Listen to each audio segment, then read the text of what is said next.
푸시킨, 러시아의 이렇게 위대한 시인이다라고 하는 푸시킨, 그분이 했던 유명한 시 가운데 한 소절 전부 다 아시죠? 세상이 그대를 속일지라도. 예, 우리가 뭐 러시아 사람만이 아니라 모든 사람이 좋아하는 이유는 다 이와 같은 인생을 살고 있기 때문에 그렇습니다. 열심히 애를 썼는데 뜻하지 않게 인생이 흘러갑니다. 원치 않는 일들을 경험하게 되어집니다. 그럴 때마다 우리가 어떻게 해요? 세상이 나를 속이나, 나에게 왜 이런 절망감과 실망을 줄까 하는 생각을 갖게 되는 것이죠. 그럴 때 푸시킨이 얘기하죠. 실망하지 마라, 절망하지 마라, 밝은 미래가 찾아온다. 그죠? 우리가 믿음의 생활을 하면서도 죄송해요.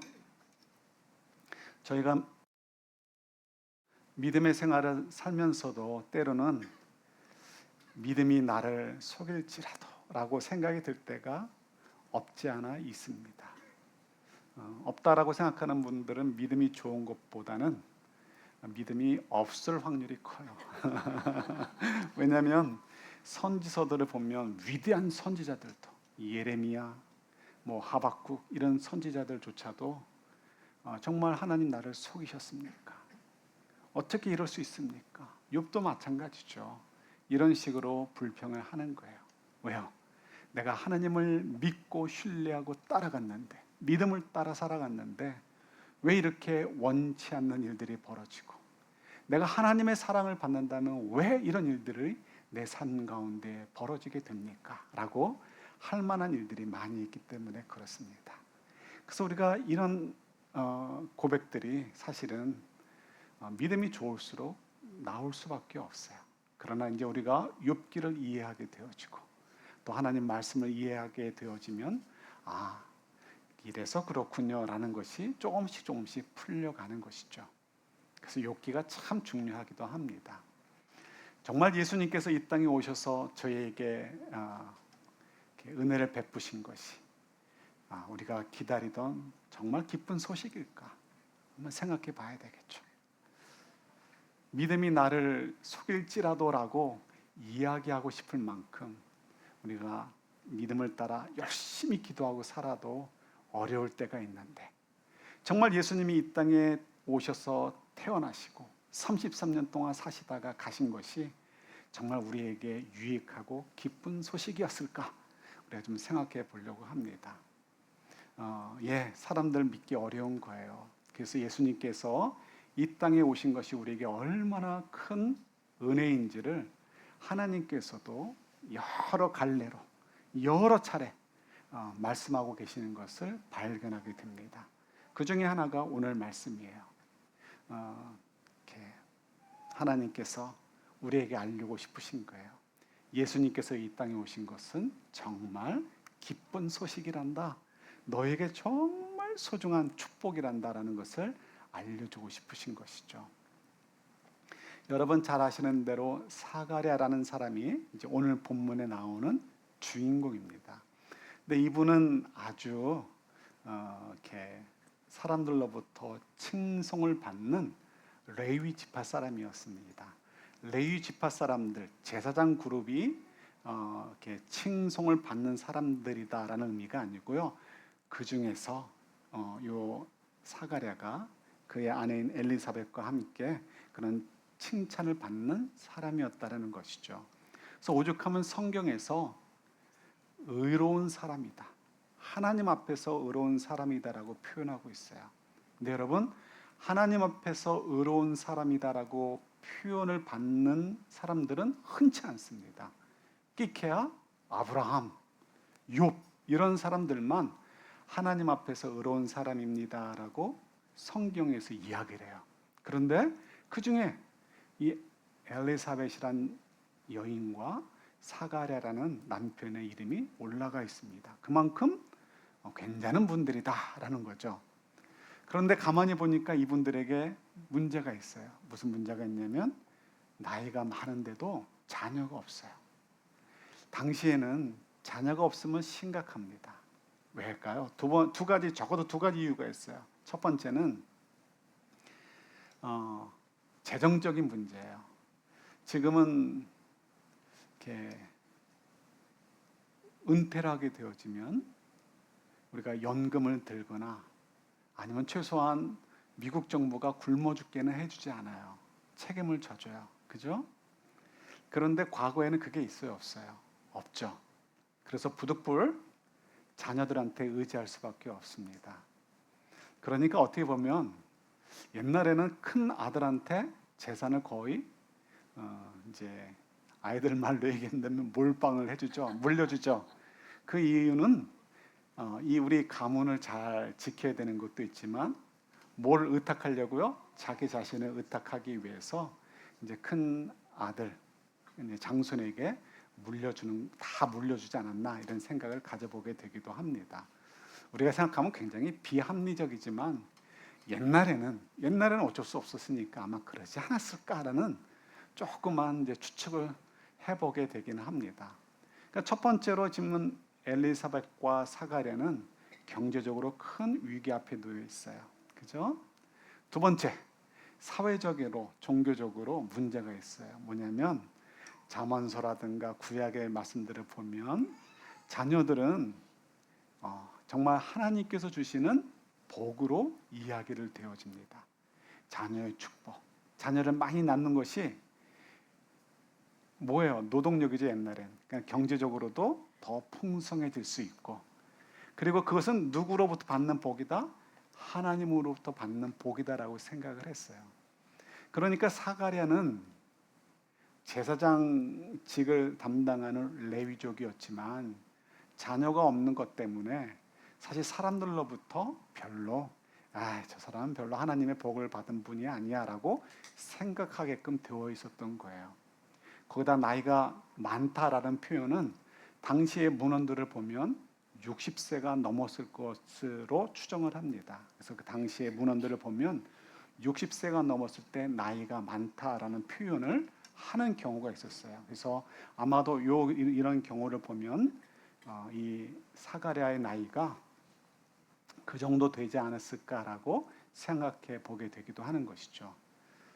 그러니까 언뜻 보면 이런 사람은 정말 제사장 직분을 잘 감당할 수 없을 것 같아요. 하나님의 복을 받지 못한 사람 같은데, 그죠?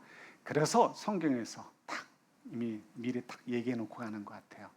사가랴와 엘리사벳은 너희들이 그렇게 판단할 존재가 아니란다. 어떤 사람들이라고요?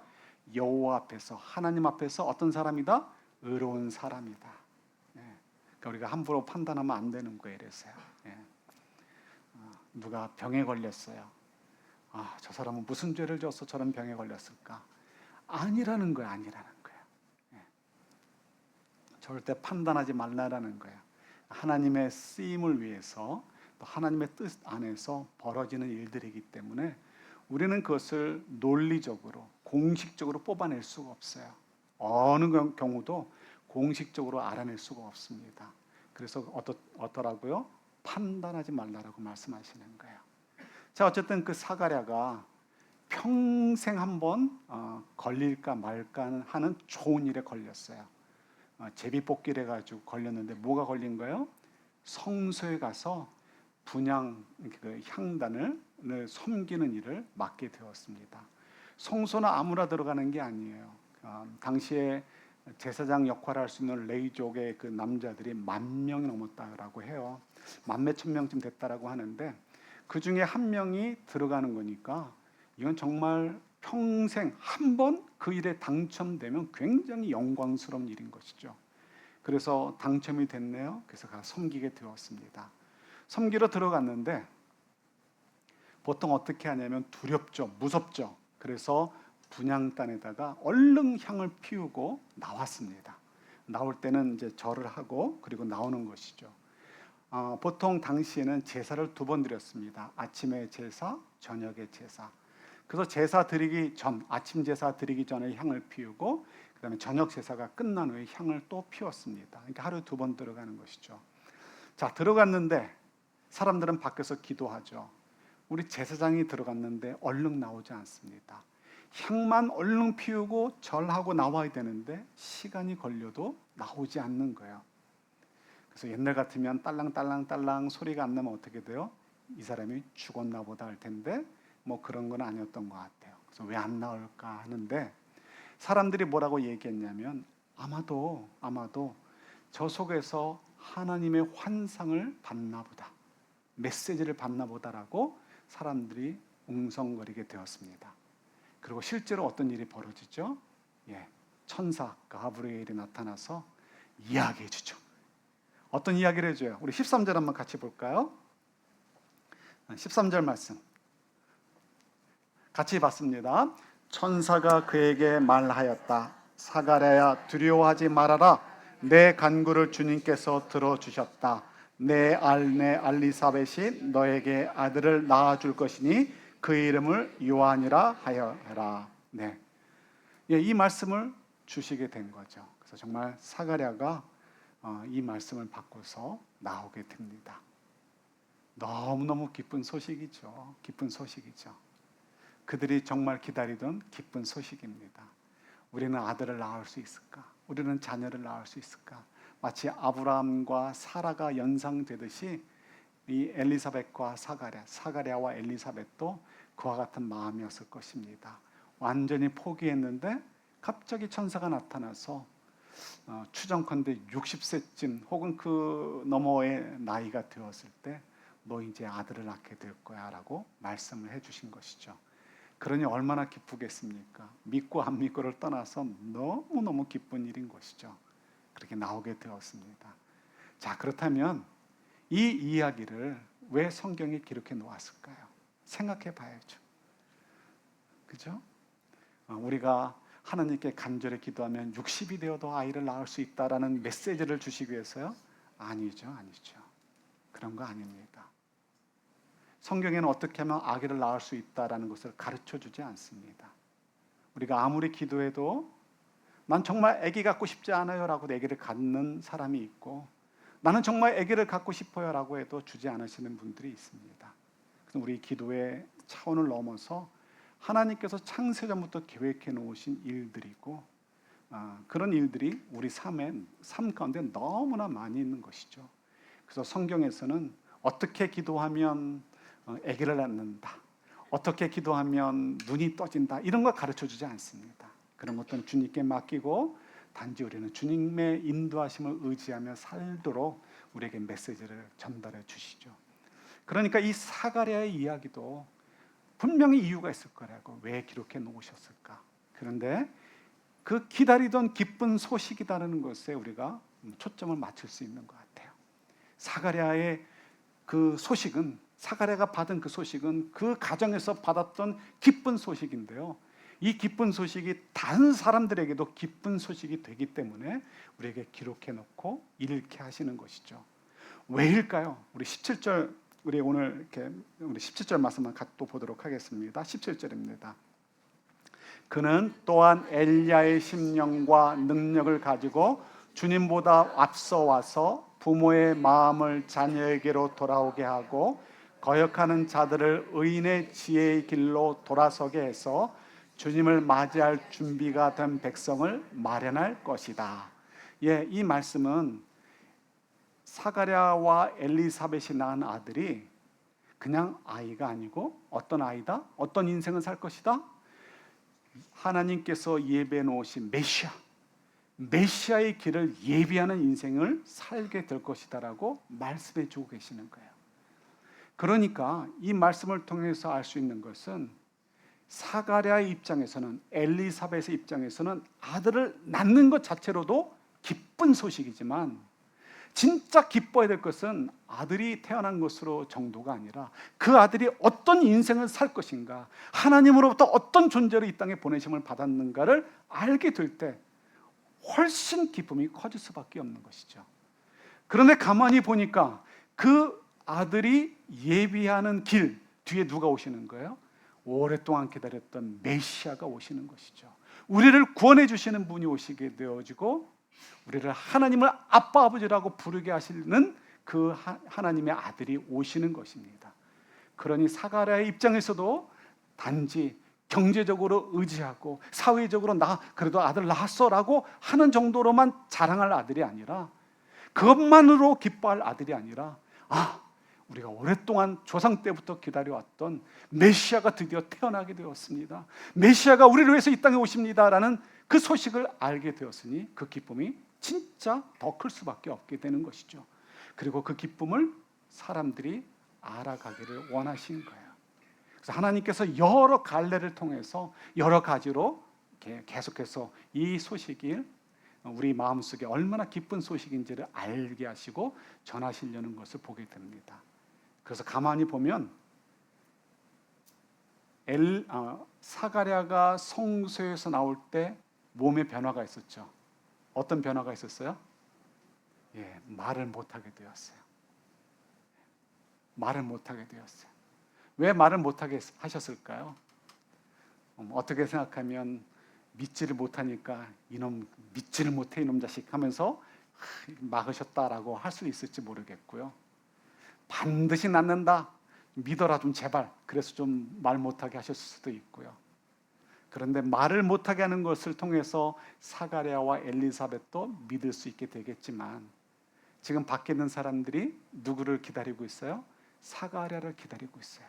그가 나오면 듣고 싶은 이야기들이 있었겠죠. 그런데 그가 나오면서 말을 못합니다. 그러면 사람들의 관심은 누구에게 집중이 돼요? 사가랴에게 집중이 되어지는 거죠. 그리고 사가랴가 아기를 낳고 말이 터짐을 통해서 하게 되는 이야기들을 통해서 우리가 낳은 아기는요 그냥 아기가 아니고요, 천사가 얘기했는데 우리가 기다리던 메시아가 오시는 길을 예비하는 아들이 될 거라고 말씀하셨어요 라는 이야기를 선전하게 될 것이고 자랑하게 되겠죠. 그러면 그 이야기를 들은 수많은 사람들, 왜 사가랴가 벙어리가 되었을까라는 것을 의심하며 의아하게 생각하며 바라보던 수많은 사람들에게 어떻게 해요? 소문이 퍼지게 되어지고 소식이 전달되어지게 되겠죠. 그래서 as many as, 많은 사람들이, 가능한 많은 사람들이 그 소식에 대한 이야기를 듣고 우리가 오랫동안 기다렸던 메시아가 드디어 오실 때가 되었다라고 조금씩 귀를 열게 하셨던 것을 보게 됩니다. 그런데 안타깝게도 사람들이 귀를 열다가 닫아버렸어요. 언제 닫았어요? 예수님께서 예루살렘에 입성하셨을 때 백성들이 어떻게 해요? 흔들면서 호산나 호산나 하죠. 수많은 사람들이 해외 각국으로부터 온 유대인들까지 포함해서 수많은 사람들이 메시아가 드디어 입성하면 우리의 삶이 변화될 것이다라고 호산나 호산나 우리를 구원하옵소서라고 외쳤습니다. 그렇게 따랐습니다. 그런데 가만히 보니까 예수님이 하시는 형태가 전혀 자기들의 기대에 맞지 않는 거예요. 그래서 어떻게 해요? 그들이 금방 변하죠. 예수를 죽여라, 예수를 죽여라로 변했던 것을 보게 됩니다. 왜 그렇죠? 예수님을 믿고 따라갔는데 예수님이 나를 속일지라도, 나를 속인 것 같아요. 예수님을 믿었는데 따랐는데 내 삶이 변화가 없어요. 로마 제국은 영원할 것 같고 내 삶에 전혀 어떤 이익과 유익이 없어 보입니다. 그래서 사람들이 예수님을 배반하게 되어지고 예수를 죽여라라고 외치게 된 것이죠. 분명히 하나님께서는 예수님을 통해서 우리에게 알려주고 싶었던 내용이 있었죠. 예수님께서도 말씀하셨죠. 예수님의 죽으심을 통해서 우리의 죄가 깨끗해지고 하나님과의 관계가 회복되어진다는 것. 하나님이 우리의 아빠 아버지가 되어주시고 그리고 이제 우리가 하나님의 영광스러운 자녀로서 이 땅의 삶을 살다가 본향으로 하나님의 영광을 상속받는 자들로 우리의 고향 땅 본향으로 돌아가게 될 것이다라고 말씀해 주셨어요. 그리고 예수님께서 말씀하시죠. 너희도 나와 같이 이 땅에서 살아라. 나와 같이 작은 예수로 이 땅에서 반짝반짝 빛나는 밤하늘의 별처럼 살다가 그리고 하나님께서 계획하신 선한 일을 위해 살다가 천국에서 하나님의 영광을 상속받아라라고 말씀하셨어요. 그러나 사람들은 그것을 듣지 못했습니다. 거부했습니다. 사람들이 원했던 것은 지금 당장 이 로마 제국으로부터 좀 자유로워졌으면 좋겠고, 지긋지긋한 가난에서 벗어졌으면 좋겠습니다. 내 삶에 있는 이런 인생의 짐들로부터 자유로워지고 싶습니다라는 것만 이야기하다가 결국 예수를 배반하게 되고 말았던 것이죠. 저희도 마찬가지 아닐까요? 이 메시지를 잘 받아들이셔야 돼요. 세상이 나를 배반할지라도 예수님이 나를 배반하는 것처럼 느낄 때가 있지 않습니까? 없으면 믿음이 없는 사람이라고 얘기했어요. 있어야 돼요. 있어야 돼요. 예, 있으셔야 돼요. 모세도 그랬고, 성경에 나오는 사람 대부분이 그만큼의 분량을 가진 사람들은 전부 다 그런 갈등이 있었어요. 나 예수님 열심히 따랐는데 왜 내 삶이 요 모양 요 꼴입니까? 왜 내 자녀들이 이렇습니까? 왜 내 건강이 이렇습니까? 왜 내 자녀의 진로가 이렇습니까? 왜 부부관계가 이렇습니까? 왜 내 마음에 평안이 없습니까? 내가 왜 경제적으로 이렇게 힘들어야만 합니까? 왜 이런 위기를 맞아야 됩니까? 왜 사람들과 이런 갈등을 가져야 됩니까? 내가 기도가 부족했습니까? 내가 열심히 부족했습니까? 아니라는 것입니다. 아니라는 것입니다.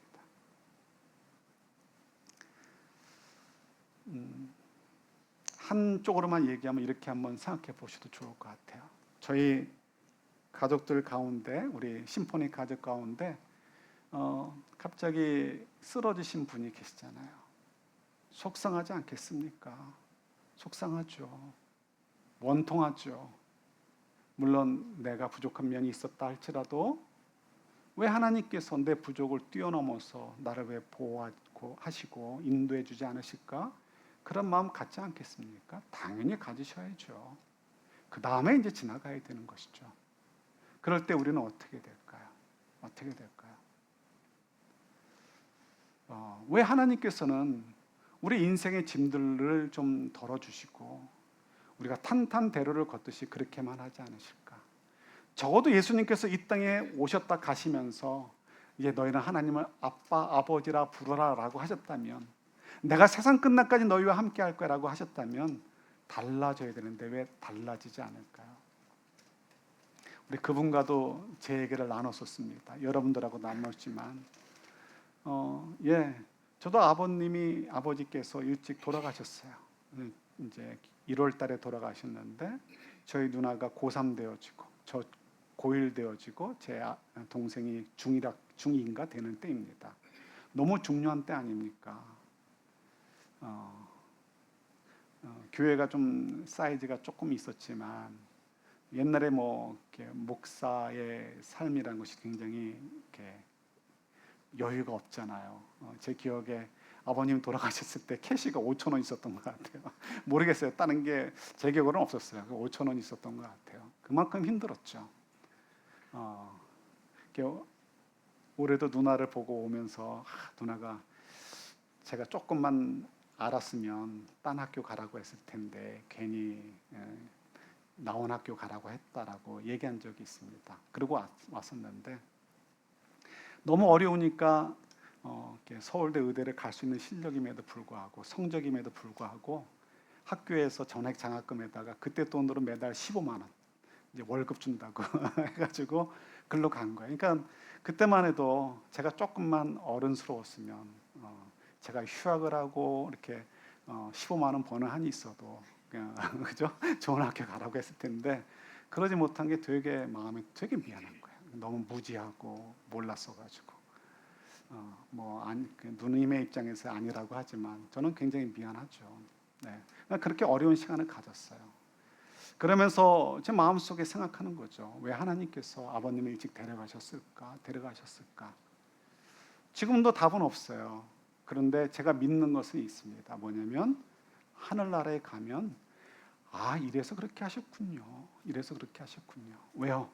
지금은 다 하나님께서 다 얘기해 주지 않으셔도 올라가셨을 땐 다 알게 될 테니까. 그런데 왜 하나님께서 지금 다 알려주지 않으실까? 우리에게 정말 필요한 건 뭐다? 신뢰의 관계이지 모든 것을 일일이 다 설명해 주는 게 아니라는 거예요. 모든 것을 다 내가 납득하도록 맞춰주는 것이 아니라는 거예요. 여러분, 부부관계 속에 진짜 사랑의 관계는 뭐예요? 무조건 다 까는 거예요? 아니죠. 감추는 부분, 드러나지 않은 부분, 뭐 굳이 감추지 않아도 모르는 부분이 있어도 어떻게 하는 거예요? 믿고 신뢰하는 거예요. 그게 진짜 사랑이고 진짜 자유함이죠. 그걸 이용해서 속이려고 하면 그건 아닌 거죠. 아닌 거죠. 자녀들과의 관계도 마찬가지고요. 그래서 어떻습니까? 하나님께서 지금 다 설명해 주지 않아도 저는 하나님에 대한 섭섭함이 없어요.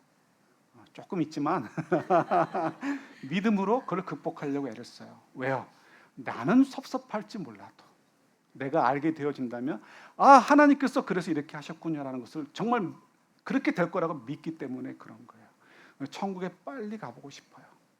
이 땅에 사는 동안은 어떻습니까? 내가 인생의 질문을 겪고 있고 원치 않는 일을 만나도 어떻다고요? 나는 하나님을 신뢰하며 살고 있어요 라는 것을 보여주라는 거예요.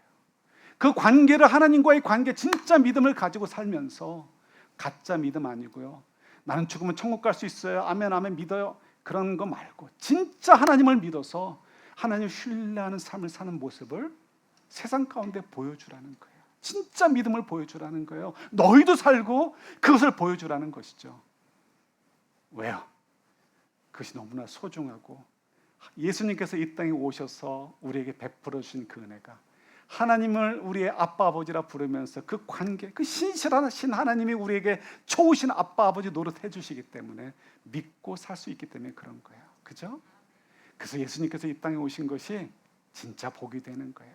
그리고 우리에게 진짜 기쁜 소식이 되는 거예요. 사랑하는 성도 여러분, 그냥 무조건 아멘 이렇게 믿는다라고 하지 마시고 깊이 묵상하시고, 나도 정말 인생의 짐들이 있잖아요. 그래서 정말 예수님께서 이 땅에 왔다 가신 것이 나에게 정말 무슨 유익이 있어 라고 생각이 들 때 그냥 넘어가지 마시고 생각하시는 거예요. 주님께서 그 부분에 대해서 너무 많은 말씀들을 해주셨어요. 그래서 여러분 또 이해가 그럴싸했는데 집에 가보니까 생각이 안 나. 그럼 어떻게 해요? 유튜브로 다시 리피트 하시면서 이번 성탄절을 맞이하면서 정말 주님께서 오신 날이 정말 기쁜 날이구나, 기쁜 소식이구나, 사과를 통해서 우리에게 전달해 주고 싶으셨던 메시지, 유대인들처럼 우리 배반하지 않고요, 이 기쁜 소식을 마음을 활짝 열고 받아들이며 우리 이 기쁜 소식을 함께 나눌 수 있는 저와 여러분들 될 수 있기를 우리 주님의 이름으로 축원합니다. 하나님 아버지, 인생의 짐들이 없어지지 않아도 하나님께서 모든 것이 합력하여 선을 이루게 하실 것을 믿고, 예수님처럼 우리도 영광스러운 자리에 있게 될 것을 믿기에 신실하신 하나님을 믿고 의지하며 살아가는 귀한 모습, 그런 모습을 보여줄 수 있는 저희들이 되도록 도와주옵소서. 예수님의 이름으로 기도드립니다. 아멘.